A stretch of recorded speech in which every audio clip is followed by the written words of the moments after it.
कम समय में रिवीजन के लिए क्लास 10 तक आप जो है सब्सक्राइब कीजिए। तो श्वसन तंत्र के बारे में आज पढ़ेंगे। रिस्पायरेटरी सिस्टम, तो इसमें ब्रीथिंग, श्वासोच्छ्वास की जो प्रक्रिया होती है, सांस लेने तथा सांस छोड़ने की निरंतर प्रक्रिया को श्वासोच्छ्वास कहते हैं। सांस लेने को निःश्वसन इनहेल और सांस छोड़ने को निःश्वसन यानी एक्सहेल कहते हैं। तो सांस लेने में देखते हैं क्या क्या होता है। तो सांस लेने में बाहर के हवा को शरीर के अंदर ले जाना होता है। फेफड़ा में निम्न वायु दाब का क्षेत्र बनता है। सांस लेने में फेफड़ा का आकार बढ़ जाता है। सांस लेने में पसलियों में तनाव उत्पन्न होता है। सांस छोड़ने में शरीर के अंदर हवा को बाहर निकालना होता है। सांस छोड़ने में फेफड़ा में उच्च वायु दाब का क्षेत्र बनता है। सांस छोड़ने में फेफड़ा का आकार संकुचित होता है। सांस छोड़ने में पसलियां अपनी स्थिति में होती है। सांस लेने में छाती ऊपर की तरफ बढ़ जाता है। सांस लेने में डायफ्राम नीचे होता है, जिससे पेट अंदर की तरफ होती है। सांस छोड़ने में छाती नीचे की तरफ जाता है। सांस छोड़ने में डायफ्राम ऊपर की तरफ होता है, जिससे पेट बाहर की तरफ आ जाता है। तो ये है श्वसन अंग, ये है नाक, ये ग्रास नली और ये है फेफड़ा, ये है डायफ्राम। सांस लेने छोड़ने की प्रक्रिया में सभी गैस अंदर जाती है। सांस लेने में नाइट्रोजन 78%, ऑक्सीजन 21%, CO2 0.03% और छोड़ने टाइम में नाइट्रोजन जो है 78 का 78% बाहर होता है, ऑक्सीजन 17% और कार्बन डाइऑक्साइड 4%। इसीलिए कहते हैं कि ऑक्सीजन में जो है मनुष्य ऑक्सीजन लेता है और कार्बन डाइऑक्साइड छोड़ता है। स्वस्थ मनुष्य 1 मिनट में 16 से 18 बार सांस लेता एवं छोड़ता है।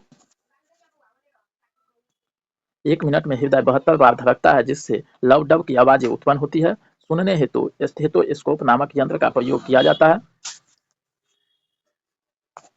श्वसन रिस्पायरेशन कोशिकीय स्तर पर ग्लूकोज का ऑक्सीजन के साथ अभिक्रिया कर CO2 H2O तथा ATP के रूप में ऊर्जा मुक्त होना ही श्वसन कहलाता है। श्वसन ऊष्माक्षेपी अभिक्रिया है। C6H12O6 O2 जो है कोशिकीय ईंधन है। CO2 जो है इसको गर्म CO2 प्लस H2O से अभिक्रिया करके ATP ऊर्जा मुक्त करती है। श्वसन 2 प्रकार का होता है। अवायवीय श्वसन जो ऑक्सीजन की अनुपस्थिति में होता है, यह ग्लूकोज का आंशिक विघटन होता है। अवायवीय श्वसन सूक्ष्म जीव अर्थात प्रोकैरियोटिक जीवों में संपन्न होता है। कोशिका द्रव्य में संपन्न होता है। सूक्ष्म जीव यानी जीवाणु, यीस्ट और अमीबा में अवायवीय श्वसन होती है। इसका उत्पाद जो है इथाइल अल्कोहल तथा 2 ATP ऊर्जा के बराबर होती है। यह अवायवीय श्वसन मनुष्य में कठिन कार्य के समय उत्पन्न होता है, जिसमें ग्लूकोज के आंशिक विघटन के फलस्वरूप लैक्टिक अम्ल तथा 2 ATP ऊर्जा प्राप्त होता है। मांसपेशियों पर जम जाता है, जिससे बाद में दर्द तथा अकड़न महसूस होता है। वायवीय श्वसन ऑक्सीजन की उपस्थिति में होती है। इसमें वायवीय श्वसन में ग्लूकोज का संपूर्ण विघटन होता है। यह 2 चरणों में संपन्न होता है। ग्लाइकोलाइसिस ग्लूकोज का एक अणु टूटकर पायरुविक अम्ल के 2 अणु का तथा 2 ATP ऊर्जा मुक्त करता है। ग्लाइकोलाइसिस का खोज इमर्सन सेन मारहोफ-पर्सेन ने किया था, इसलिए EMP प्रक्रिया के नाम से भी जाना जाता है। ग्लाइकोलाइसिस कोशिका द्रव्य में संपन्न होता है। इसमें ऑक्सीजन की उपस्थिति होनी चाहिए। दूसरा है क्रेब्स चक्र, जिसका खोज हेंस क्रेब ने किया है। क्रेब्स चक्र में ऑक्सीजन की उपस्थिति होनी चाहिए। क्रेब्स चक्र ग्लूकोज का संपूर्ण विघटन करता है। क्रेब्स चक्र माइटोकॉन्ड्रिया में संपन्न होती है। ग्लाइकोलाइसिस में 2 ATP के बराबर जो है ऊर्जा मुक्त होती है। क्रेब्स साइकिल में 686 कैलोरी के बराबर ऊर्जा मुक्त होती है। यह है श्वसन अंग। यहाँ नाक है। नाक से होते हुए जो है ऑक्सीजन नीचे आता है। ये ग्रसनी है। ग्रसनी के पास है स्वर यंत्र। स्वर यंत्र के बाद है ग्रास नली। उसके बाद है ब्रोंकी। उसके बाद है ब्रोंकियोल्स। उसके बाद वायु कोपिया और इसके नीचे है डायफ्राम। तो नाक है, नाक छिद्र नोज ट्विल। उसके बाद है नाक गुहा जो छिद्र है उसको नोज कैविटी कहते हैं। उसके बाद है नाक का बाल, तो हवा का निस्पंदन करता है नाक का बाल। नाक का बाल का काम है हवा को नमी देना। उसके बाद हवा को गर्म करता है। तो नाक गुहा जो है मस्तिष्क से जुड़ा होता है, जिसे सूंघने का कार्य भी है, और म्यूकस सेल म्यूकस का स्रावन करता है।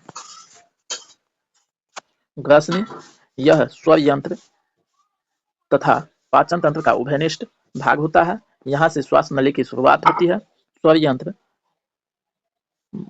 वोकल कॉर्ड्स स्वर वजु के नाम से भी जानते हैं। यह श्वास नली का अग्रभाग होता है। ध्वनि बॉक्स भी इसे कहा जाता है। स्वर यंत्र को स्वर यंत्र से आवाजें उत्पन्न होती है। स्वर वजु की आकृति बढ़ जाती है, आवाजें भारी हो जाता है, पिच लव और फ्रीक्वेंसी लय होता है, तो इससे पुरुष यानी लड़कों की पहचान होती है। यदि स्वर वजु की आकृति कम हो जाती है, आवाज पतला हो जाता है और पिच हाई और फ्रीक्वेंसी हाई होती है, तो लड़कियों की पहचान होती है। स्वर वजु की आकृति बढ़ जाता है तो एडम्स एप्पल के समान होता है। श्वास नली की लंबाई 12.5 cm होता है। यह सी आकार की उपस्थितियों के साथ जुड़कर खुली नली का निर्माण करता है। श्वास नली प्राथमिक विभाजन ब्रोंकी कहलाता है। द्वितीयक विभाजन ब्रोंकियोल्स कहलाता है। तृतीयक विभाजन वायु कोपिका है, जो गैसों का आदान प्रदान करता है। वायु कोपिका फेफड़े की क्रियात्मक इकाई के नाम से जाना जाता है।